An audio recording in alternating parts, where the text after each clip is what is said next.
The call came on a Tuesday morning in October, when the maple outside my kitchen window had just started turning. I remember because I was standing at the counter with my second coffee, watching the leaves, thinking about nothing in particular, the way you do when you're retired and the days have a softness to them you never expected. "Mr. Harwood?" The voice on the other end was measured, careful. "This is Douglas Firth, from Firth and Associates." I was Evelyn's lawyer. I set down my mug. "I know who you are, Douglas. I need you to come in today, if possible." A pause. "There's something in your wife's file that I should have reached out about sooner. I apologize for the delay." Her file? Evelyn had been gone for 2 years. What could possibly still be in her file? "I'd rather show you in person." Another pause, and this one felt deliberate. "Please don't mention this to your children."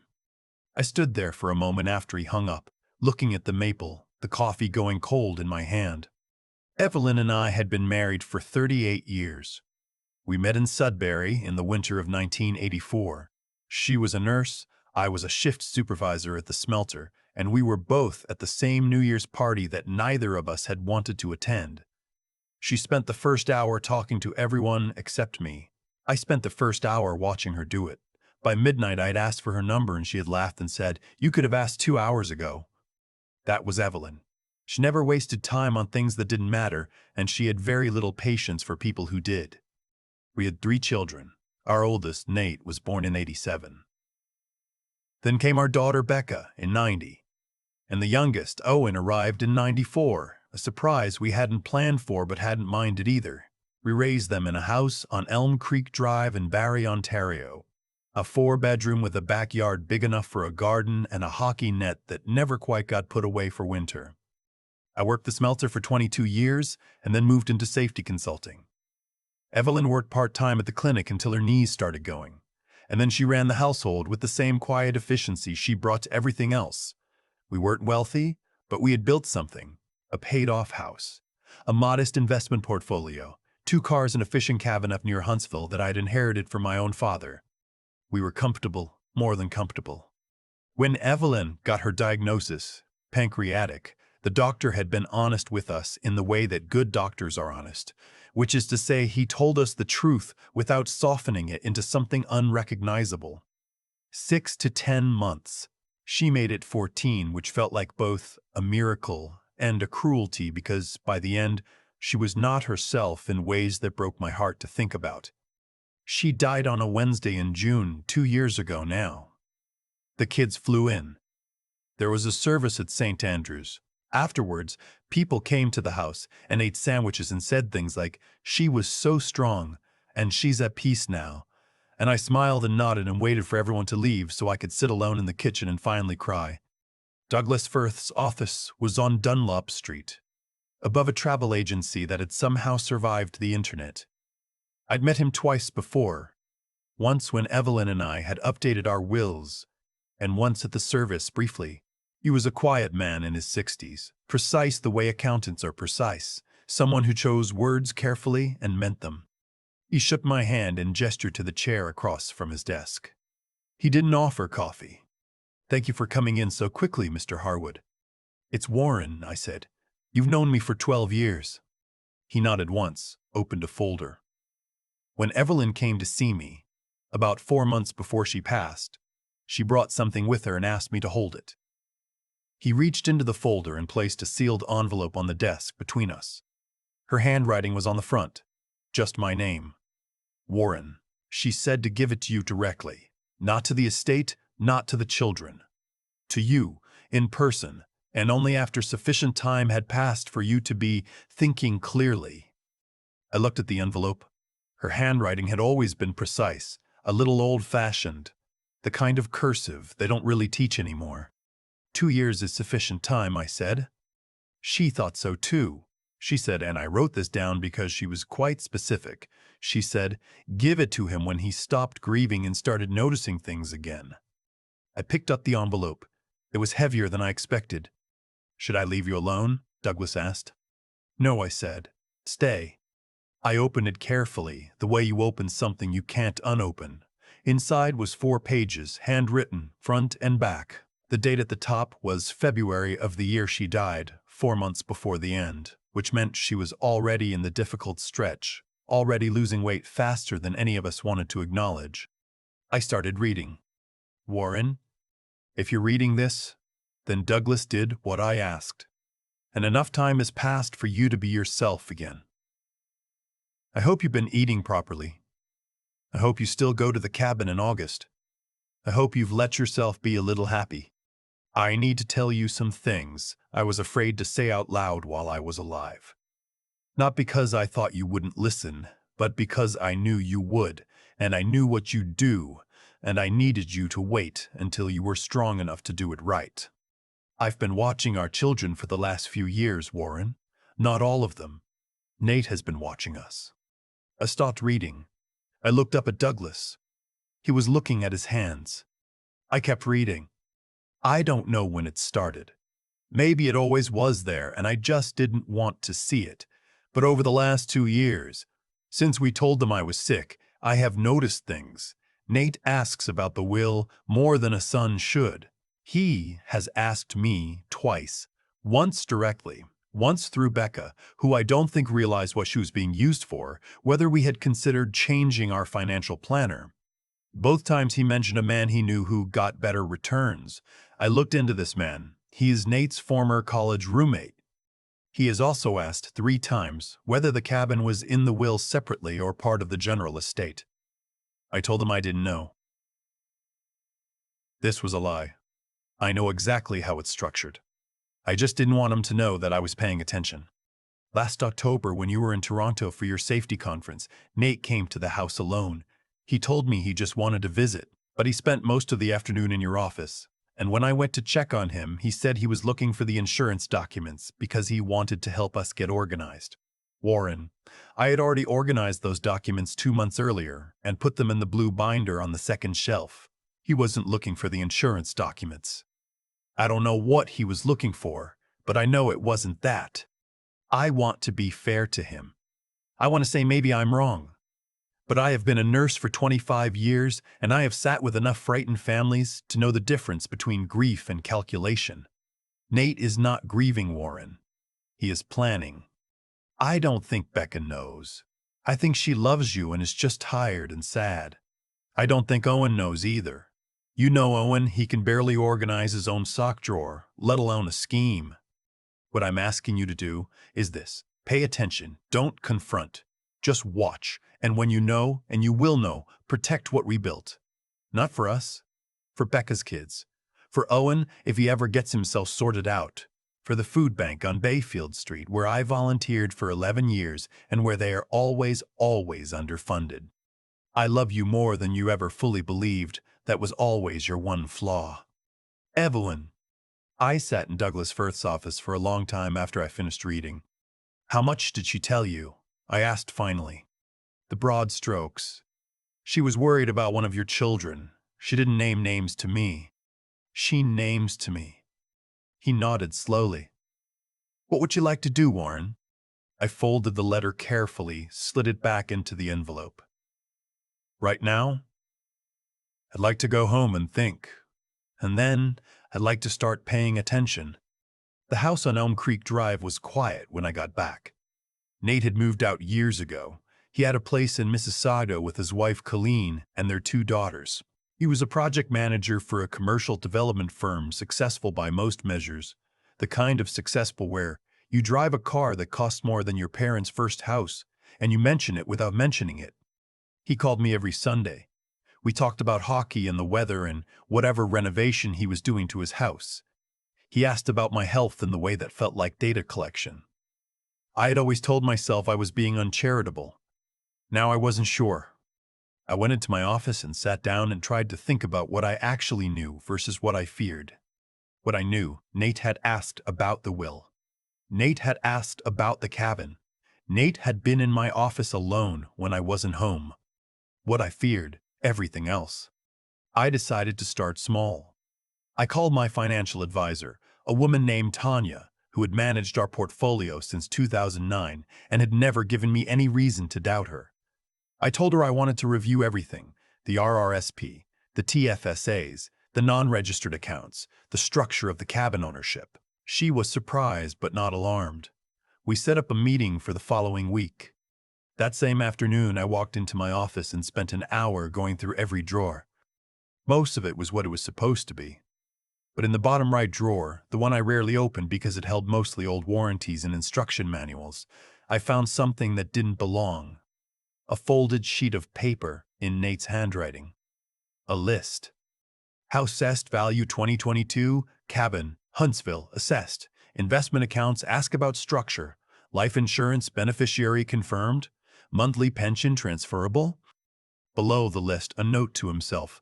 Talk to Kevin before spring. Kevin was his college roommate, the financial advisor Evelyn had mentioned. I stood in my office holding that piece of paper and felt something shift in my chest. Not quite anger. Something colder than anger. I didn't say anything to Nate that Sunday when he called. We talked about the leaves and the early snow and whether I'd had the furnace serviced. I answered his questions the way I always had, and I listened to the shape of them differently than I ever had before. "You still thinking about the cabin?" he asked, almost at the end of the call. Casual, an afterthought. "What do you mean?" "Just wondering if you still use it as much. It's a lot of upkeep for one person." "I was up there in August," I said. "I had a good week." Sure. A pause. "I just meant, if it ever felt like too much, Colleen and I have talked about maybe taking it on. To keep it in the family, you know." "That's thoughtful," I said. After I hung up, I sat with the phone in my hand for a long time. To keep it in the family. The cabin that my father had built on a lot he'd bought for $12,000 in 1971, where I had caught my first Wally at age 9, where Evelyn and I had spent our 20th anniversary, where I had scattered some of her ashes last August in the exact spot where she used to sit with her tea and watch the fog come off the water in the morning. To keep it in the family.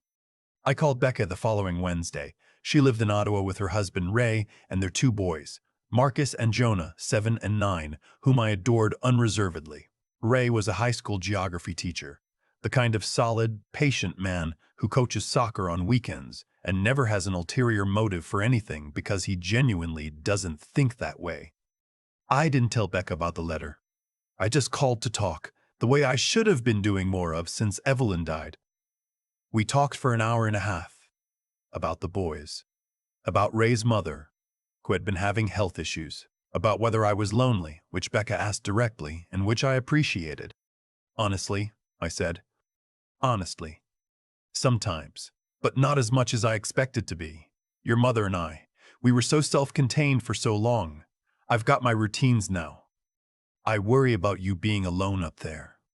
"I know. I'm fine, Becca." "Nate thinks you should sell the house. Did he mention that?" I was quiet for a moment. "No, he didn't. He said something to me about it a few weeks ago, that it's too big for one person and the market is still decent in Barrie." She paused. "I told him it was your decision. I probably should have told him to mind his own business." "What did he say when you said that?" "He said he was just trying to help." I believe that she believed that. In November, I met with Tanya, my financial advisor. I asked her to walk me through everything, not as a review, but as if I were trying to understand it for the first time. She was thorough and patient and did not rush me. By the end of 2 hours, I had a very clear picture of where everything sat. I also asked her one specific question, whether anyone had contacted her office recently asking about my accounts. She frowned. "In what sense?"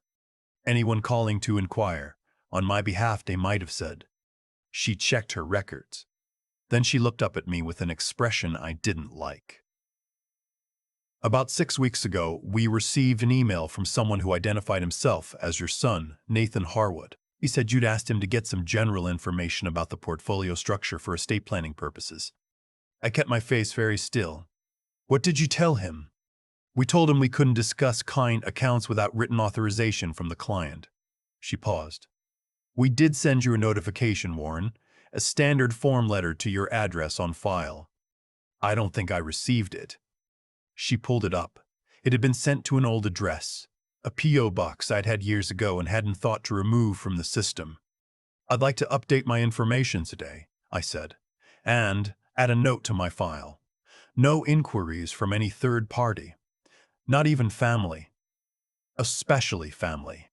I am not a man who acts quickly on emotion. I learned that from my father, who had a temper he'd spent 40 years learning to govern. I learned it from the smelter, where haste got people hurt.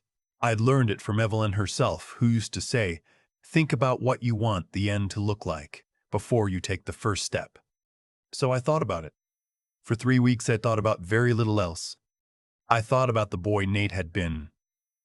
8 years old, serious-faced, the one who made lists and kept score and always knew who owed what to whom. I had thought that was ambition. I had been proud of it. I wondered now, when ambition had turned into something else, or whether I had just refused to see it. I thought about Evelyn in that February, writing those pages by hand at the kitchen table. I knew it was the kitchen table because she always wrote there, in the good light from the south-facing window, knowing what was coming, choosing her words carefully, protecting me in the only way she had left.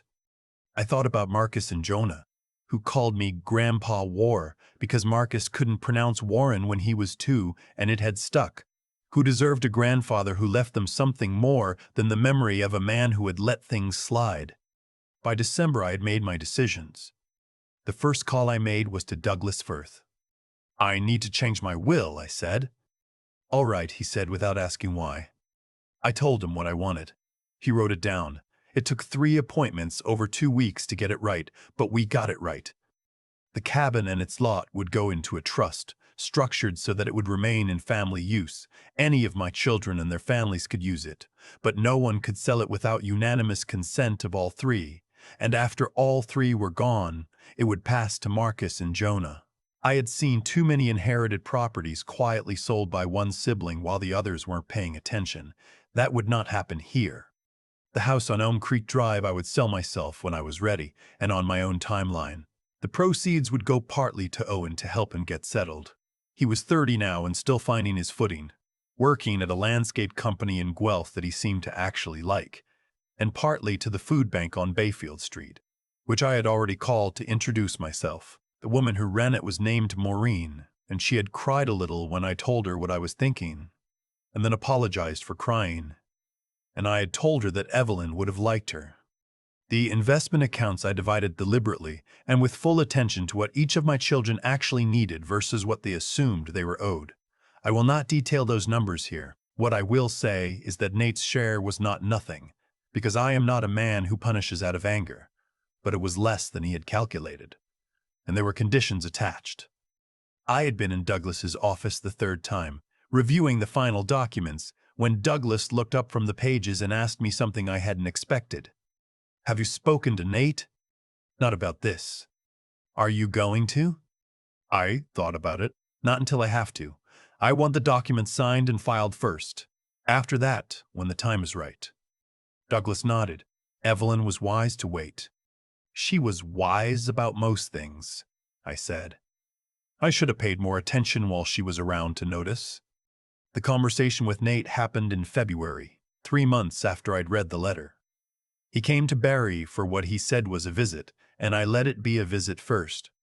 We had lunch, we watched part of a game, we talked about his daughters who were doing well in school. Then I told him to sit down at the kitchen table. He knew something was different. Nate always knew when something was different. It was one of his qualities. "I need to talk to you about some things," I said. "I'm not going to raise my voice, and I'm not going to make this dramatic. I just want you to hear me." I told him I knew about the note I'd found in my drawer. I told him I knew about the call to Tanya's office. I told him, and I watched his face carefully when I said this, that his mother had written me a letter before she died, and that I had read it. Something moved across his face, not guilt exactly, more like the expression of a man who has been bracing for an impact and has finally felt it arrive. "I don't want to hear explanations," I said before he could speak. "I'm not asking you to confess to anything. What I want to tell you is that I've made my decisions about the estate and the will, and they're done, and they're filed with Douglas Firth, and they are not going to change based on any conversation we have in the future. So if any part of this visit was about any of that, you can let it go." He was quiet for a long time. The house was very quiet around us. "I wasn't trying to steal from you," he said finally. "I know that's what you believe." "Dad." "Nate." I looked at him steadily. "I love you. I will always love you. You are my son, and that does not change." I paused. "But I have paid close attention to you for the last 4 months, and what I've seen has hurt me in ways I'm going to have to keep working through. I'm not going to pretend otherwise." He had nothing to say to that. "What I want," I said, "is for you to come up to the cabin this summer. Bring Colleen. Bring the girls. Owen's going to be there, and Becca and Ray and the boys. I want us to be a family in the way your mother would have wanted. And I want that to be enough for you. Not what's underneath it, not what comes after, just that." It was the hardest thing I had said to another person in a long time. Maybe ever. He left that afternoon, with very little said between us beyond the surface of things. I stood at the window and watched him back out of the driveway, and I didn't know whether I had done the right thing or just the only thing, and I wasn't sure those were different. In June, I drove up to the cabin for the first time that year. I went alone on purpose, a few weeks before the family visit, just to have it to myself for a few days. It was an early evening when I arrived, and the light on the lake was the particular gold that only happens in early June. I sat on the dock for a long time with a beer going warm in my hand, not drinking it, just holding it, watching the water. Evelyn's ashes were out there somewhere, dispersed in that slow, impermanent way that I hoped she'd understood was all I could manage at the time. 2 years later, I could think about it without my chest closing off. I thought about the letter. I thought about her sitting at the kitchen table in February, choosing each word. I thought about how much it must have cost her to write it. Not the words themselves, but the decision to write them at all. The acknowledgement that she was going to leave me in a situation I would need help navigating. She had spent 38 years protecting me from my own blind spots. This was the last way she could do it. "Thank you," I said out loud, "to the lake, to the trees, to whatever remained of her in the air and water of this place." The loon called somewhere in the middle distance. The light shifted.